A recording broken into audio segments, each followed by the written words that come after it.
cotations explosent, d'autres sont suspendues en urgence.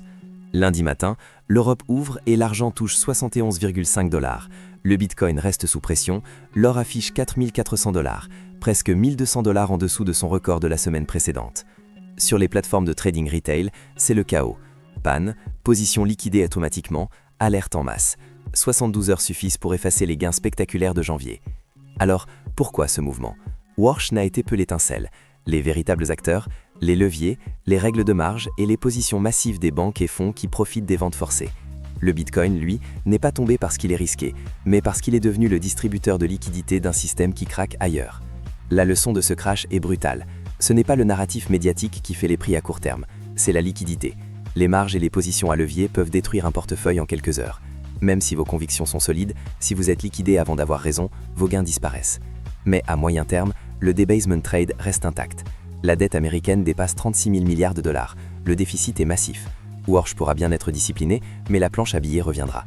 Ce crash n'est qu'une purge technique avant la prochaine hausse. La vraie leçon, dans un marché à levier, ce sont les règles du jeu, pas les visages ou les tweets qui décident de la victoire ou de la défaite. Ce SMS de lundi matin, votre portefeuille liquidé, ce n'est pas Warsh qui l'a envoyé, c'est un algorithme de marge. Pour ceux qui veulent comprendre et anticiper les mouvements du marché crypto et métaux précieux, notre partenaire Crypto Recherche vous offre des analyses clés en main, des portefeuilles sélectionnés et des données en temps réel pour investir comme un pro. Tout est détaillé dans la description. Alors que la poussière retombe, il est crucial de comprendre que ce chaos ne s'est pas produit par hasard. Chaque chiffre, chaque mouvement, chaque appel de marge est le résultat d'un engrenage parfaitement calculé par les règles du marché. Les investisseurs individuels croient souvent qu'ils jouent seuls, que leurs décisions influencent leur portefeuille uniquement. Mais la vérité est plus brutale. Dans un marché à levier, chacun est connecté à une toile invisible, où chaque geste d'un acteur majeur déclenche des réactions en chaîne.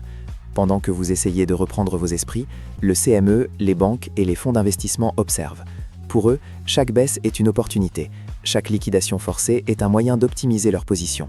Ils ne sont pas malveillants, simplement méthodiques.